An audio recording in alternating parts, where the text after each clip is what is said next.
बिलाईगढ़ इलाके के रामनामी समुदाय ने राम जन्मोत्सव उत्सव पर पहली बार बड़े ही श्रद्धा और आस्था के साथ 5 दिवसीय राम राम भजन मेला व संत समागम का आयोजन ग्राम चंदलडीह में किया।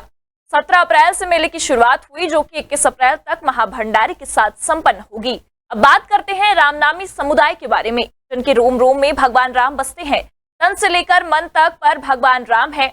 इस समुदाय के लिए राम सिर्फ नाम नहीं, बल्कि उनकी संस्कृति का एक महत्वपूर्ण हिस्सा है। ये राम भक्त लोग रामनामी कहलाते हैं। देखिए इंडिया टाउन न्यूज के संवाददाता राजू निराला की खास रिपोर्ट। जिला सारंगगढ़ बिलाईगढ़ इलाके के छोटे से गांव चंदलडीह रामनामी समुदाय की ख्याति देश ही नहीं बल्कि विदेशों में भी प्रसिद्धि हासिल कर रही है।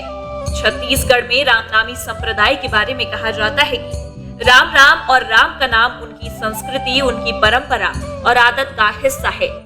इस समुदाय के कड़कड़ में राम बसे हुए हैं। राम का नाम इनके जीवन में हर समय गुंजायमान है। रामनामी समाज अपने शरीर के रोम रोम में राम के नाम को बसा कर रखते हैं, यानी पूरे बदन पर राम नाम का गुदना गुदवाते हैं। घरों की दीवारों से लेकर बदन के टैटू तक पर राम होते हैं। अभिवादन भी ये लोग राम का नाम लेकर ही करते हैं। इनके राम मंदिरों में नहीं, तन में वास करते हैं। रामनामी संप्रदाय के लोग कहते हैं कि हमारा तन ही मंदिर है। कहा जाता है कि भारत में भक्ति आंदोलन जब चरम पर था, तब सभी धर्म के लोग अपने आराध्य देवी देवताओं की रजिस्ट्री करवा रहे थे। उस समय दलित समाज के हिस्से में ना तो मूर्ति आया और न ही मंदिर। उनसे मंदिर के बाहर खड़ा होने तक का हक छीन लिया गया था। एक सदी पहले रामनामी समाज के लोगों को भी छोटी जाति का बताकर उन्हें मंदिर में नहीं घुसने दिया गया था। साथ ही सामूहिक कुओं से पानी के उपयोग पर प्रतिबंध लगा दिया गया था। इसके बाद भगवान राम के प्रति इनकी आस्था शुरू हुई थी कि हमारे पूर्वजों को कभी जाति वर्ण अवस्था के आधार पर मंदिरों में प्रवेश करने से निषेध कर दिया गया। उस दिन से हमारे रामनामियों का मानना था कि राम राम केवल मूर्ति में ही नहीं बसा है, राम राम कड़कड़ में बसा है, मूर्ति में भी है, आप में, हम में, सब में। तो राम राम नाम को हमने अपने शरीर में लिखा करके उस दिन से राम राम का नाम जाप करते आ रहे हैं। हम अपने तन को ही मंदिर मानते हैं, इसमें हम अपशिष्ट पदार्थ न डालें। यही उद्देश्य हम दुनिया को देना चाहते हैं। जाति धर्म के आधार पर किसी से भेदभाव छोटा बड़ा न माना जाए। ये समाज संत दादू दयाल को अपना मूल पुरुष मानता है। संप्रदाय सिर्फ राम का नाम ही शरीर पर नहीं गुदवाता, बल्कि अहिंसा के रास्ते पर भी चलता है। ये ना झूठ बोलते हैं, ना ही मांस खाते हैं।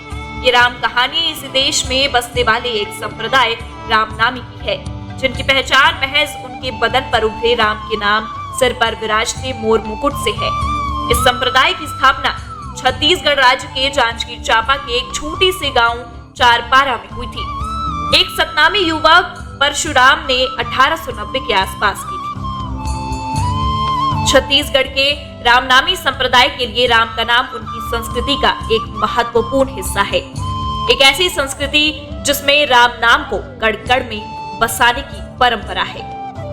रामनामी समाज के दोनों अक्षर कैसे में जन्मी चारपारा गांव में माल गुजार रही से ओमन 2 भाई लहरी परसू, तो ओ मन ला सूचना इसके राम नाम के उत्पत्ति के बारे बार बानी हो सकाल बानी ते लहरी परसू तुमन कली युग में नाम जपे के तुमन के अधिकार है और तुमन राम राम लिखा के राम राम भजन करा, ऐसे का मतलब सूचना आई। इस समुदाय की विचित्रता को देखना है तो एक बार छत्तीसगढ़ के कुछ गांव में होने वाले भजन मेले में जरूर शामिल हो। अपनी विरासत को बचाने के लिए इस समाज में ये नियम है कि 2 साल के बच्चे की छाती पर राम के नाम का टैटू बन जाए। रामनामी समाज ने अपने अस्तित्व को बचाए रखने के लिए कानूनन रजिस्ट्रेशन भी कराया है। ये हर 5 साल में अपने मुखिया का चुनाव करते हैं और अपने मुखिया का अनुसरण करते हैं। छत्तीसगढ़ में इनकी आबादी 5000 से भी कम है। बिलाईगढ़ से इंडिया टाउन न्यूज के लिए राजू निराला की रिपोर्ट।